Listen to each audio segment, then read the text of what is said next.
Now on Newsday TV, back to court for two of the suspects accused of hiding hacked up body parts around the island. I'm Macy Eglund. We'll have more on that coming up. But first, a story you'll see only in Newsday. The Bayshore community outraged and heartbroken after hearing a former teacher, well loved in the community, has been accused of abusing young students for decades. And some victims say the district allowed it to continue. Here's part 2 of our special Newsday investigation. There was a pattern here. Didn't they see it? Victims sharing their stories after they say they were sexually abused by former Bayshore third grade teacher Tom Bernagozzi. Why? Why did the school system push that under the rug? Why didn't they continue to look into it? The allegations brought to light by a Newsday investigation into the more than 200 lawsuits against Long Island school districts under the Child Victims Act. Bernagozzi at the center of 45 of them. Tom Bernagozzi taught for 30 years at Bayshore's Gardner Manor and Mary G. Clarkson elementary schools. According to the lawsuits, there are allegations against him during every year of his career except one. The district has countersued Bernagozzi in all 45 cases, saying he should be held responsible. But victims and former administrators say they made the district aware of what was going on. Claire Lenz, who now lives in Florida, was hired as principal at Gardner Manor in 1994. In sworn testimony obtained by Newsday, Lenz says she immediately heard rumors about Mr. Bernagozzi and witnessed troubling behavior in the classroom herself, including young boys sitting on his lap. She says she informed the superintendent, at the time, Evelyn Holman, and 2 years into the job, Lenz was fired. She didn't want anything to take away from the image of the district. So it was easier to get rid of me than him. Superintendent Holman remembers it differently. We tried to contact her multiple times, even going to her home. But no answer. Eventually, she spoke to Newsday by phone and said although she knew of the allegations, she claims there was nothing she could do if parents wouldn't put their complaints in writing. I regret having any little kid hurt, of course. I took it very seriously, and I certainly tried to deal with it as much as I possibly could. Court records and school documents show a series of continued complaints over the years among different administrations. But at the time, Bernagozzi was revered as the best teacher in town. It's a huge tear in the fabric of our community. Tanya Weiss was in Mr. Bernagozzi's class and knows many of the men who say they were victims. To show their support, she and a few friends organized a candlelight vigil. People who live in the community are now demanding accountability. What's the new policy? What are the new procedures? What has happened to show the community that the kids are safe and it's different now? I have third graders in the district at that school, in that building. So I want to see that they're, making changes, that this kind of thing will never happen again. The district and its board members say they are constrained and unable to comment on the lawsuits and the allegations against Bernagozzi. The first trial in the 45 lawsuits is set to begin in April. You can read more about the investigation and see part 1 if you missed it on Newsday.com. Click Get More below the Newsday TV video box. 2 suspects accused of spreading body parts across the island are due back in court today. Alexis Neves and Jeffrey Mackey will appear before a judge this morning.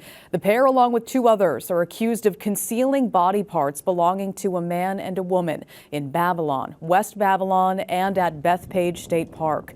None of them face murder charges, and all of them were released without bail at their initial court appearance. That issue, it's not about rhetoric, it's not about politics, it's about public safety and it's about common sense. And the bottom line in this case is if prosecutors were able to argue dangerousness in their bail application, those 4 defendants would still be in jail.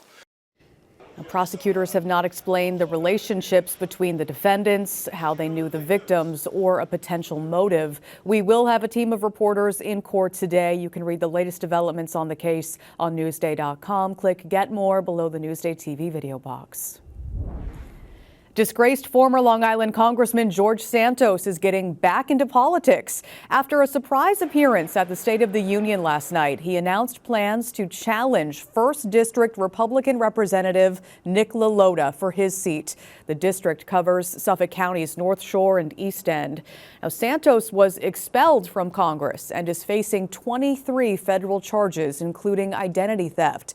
LaLota posting on social media, quote, "To raise the standard in Congress and to hold a pathological liar who stole an election accountable, I led the charge to expel George Santos. If finishing the job requires beating him in a primary, count me in." President Biden making his case for a second term in office in a fiery State of the Union address. He talked about the border, abortion rights, and his age. I know it may not look like it, but I've been around a while. Biden also addressed the war in Gaza, announcing that the U.S. military would construct a temporary pier on the coastline of Gaza to provide a new route for humanitarian aid. He also took aim at former President Trump without using his name. My predecessor and some of you here seek to bury the truth about January 6th. I will not do that. This is the moment to speak the truth and to bury the lies. Here's the simple truth. You can't love your country only when you win. And Biden will begin selling his message to the people when he hits the road today in Pennsylvania. Biden's likely November opponent, former President Trump, reacted to the speech. Joe Biden is on the run from his record and lying like crazy to try and escape accountability. Meanwhile, Trump is set to complete his takeover of the Republican National Committee today. GOP officials vote to install his hand-picked leadership team, including his daughter-in-law, Lara Trump. To your money now, and 3 Suffolk school districts are seeking property tax hikes that pierce the cap. The state comptroller's office says Amagansett, Springs, and West Babylon are looking to override the 2% cap due to inflation. The proposed hikes range from about 10 to 13%. Budget votes are set for May 21st. A Long Island vegan bakery is under fire today over a Dunkin' Donut look-alike. This is the pastry in question here. In a now viral Instagram post, grocer Cindy Snacks in Huntington accused one of its vendors, the Savory Fig, of providing gluten-tainted goods. Now, this donut resembles baked goods sold at Dunkin', which contain dairy and gluten. The state food safety department is now investigating. The owner of the Savory Fig says Cindy Snacks' post was untrue and that the item pictured wasn't hers, saying, quote, "That was not my donut."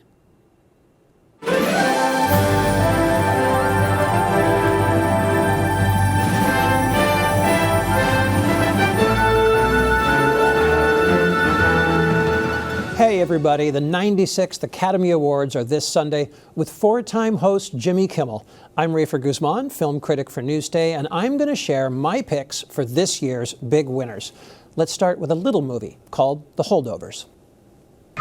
Sir, I don't understand. That's glaringly apparent. I can't fail this class. Oh, don't sell yourself short, Mr. Coates. I truly believe that you can. Alexander Payne of Sideways directed this story of a cranky teacher at a posh boarding school. Paul Giamatti is a nominee for Best Actor, but keep an eye on Divine Joy Randolph as the school's cook. It's a smaller role that packs a big emotional punch. Randolph is my pick to win for supporting actress. Now let's take a look at Poor Things. She's an experiment. Good evening. Her brain and her body are not quite synchronized. But she's progressing at an accelerated pace. Emma Stone plays Bella Baxter, a woman brought back from the dead in this highly surreal comedy. There's plenty of buzz around Stone to win her second Oscar following La La Land, but she's not my pick to win. The Osage took their name from Missouri and Osage rivers. I'm looking at Lily Gladstone, who plays an Osage woman on the brink of death in Martin Scorsese's Killers of the Flower Moon. She recently won the Screen Actors Guild Award, which is a strong predictor of the Oscars. Gladstone is the first Native American to be nominated for Best Actress, and I think she'll be the first to win. One name you'll hear a lot on Oscar night is Oppenheimer. We're in a race against the Nazis. And I know what it means if the Nazis have a bomb. Christopher Nolan's biopic about the man behind the atomic bomb is up for 13 awards, more than any other film. I think supporting actor goes to an unrecognizable Robert Downey Jr. Leading actor goes to Cillian Murphy as J. Robert Oppenheimer. And the Oscar for Best Picture goes to Oppenheimer. But wait, what about Barbie? Hi, Barbie. Hi, Barbie. Hi, Barbie. Hi, Barbie. Hi, Barbie. Hi, Ken. Hi, Ken. The biggest movie of last year is up for 8 awards, but it might only win 3. Costume design, production design, and original song for Billie Eilish. Am I right? We'll find out when the Oscars go live Sunday on ABC. Read more about the Oscars on Newsday.com. Click Get More below the Newsday TV video box. I'm Rafer Guzman for Newsday TV.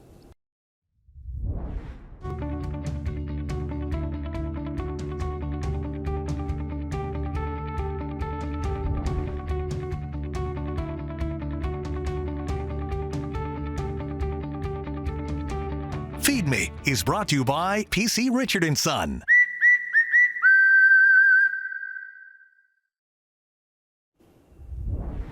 We're searching for the best Thai food on Long Island. Andy Berlin has today's Feed Me TV.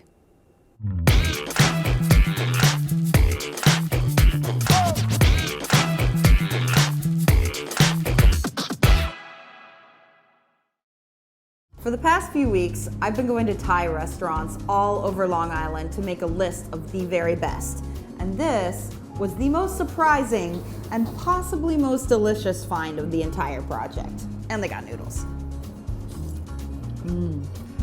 Tunam Thai is a small restaurant in Bohemia that's making some awesome Bangkok-style street food. I love shrimp. I love shrimp. This place is so under the radar that I only found it while Googling Thai boat noodle soup, which is an amazing dish, by the way. This is actually the technique you're supposed to like for the Instagrams, you know? So I'm curious, what made you want to move out to open this restaurant out in Bohemia? I'm not a city guy. I love nature. I love camping. I love like sightseeing. I love ocean. Long Island people? Yeah. They're really nice like you guys. Brian is a classically trained chef from Bangkok, and his wife Masi previously ran a Thai restaurant in Astoria, Queens. So where did you two meet? Here in New York. Hey, yeah. Oh, wow. 3 years ago. Like 3 years ago. I heard that the Times Square is empty. I was like, oh, I want to see once in my life. Is that where you met? Yeah. In Times Square? Yeah. Oh my gosh, no way, that's crazy. The menu is incredibly striking for being in such a suburban area. Bangkok street foods like lab, pork jerky, and chive cakes are beautifully presented with flowers and accoutrements. I love this. And not a lot of Thai restaurants have that. Thai food is known for being really spicy, but these dishes don't really hit you over the head with the chili. It's more about the lime and the herbal notes and the fishy flavors that really round out the food and make it complex and very flavorful. So good. I bring everything from Thailand to New York. In Bohemia, this is Andy Berlin for Newsday TV.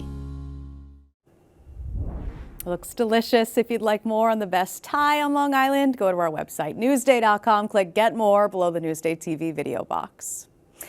All right, no rain in the forecast today. We'll take it. We can expect more sun out there. Let's take a look outside right now. This is Atlantic Avenue Beach in Amagansett. Beautiful right now.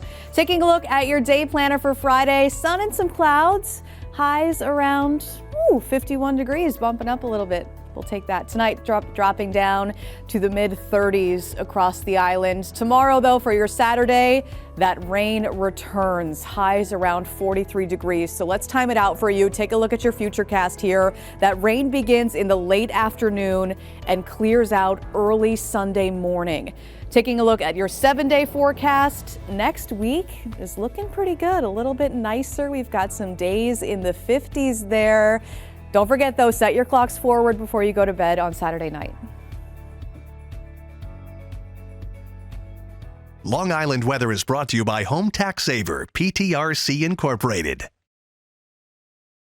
Newsday uncovered decades of sexual abuse allegations in a Long Island school district. The failure to act that protected the accused, the toll on the victims, and what finally exposed an alleged predator. Allegations of abuse. Now available at Newsday.com. I'm Macy Eglund. Thanks for joining us here on Newsday TV. Have a great weekend.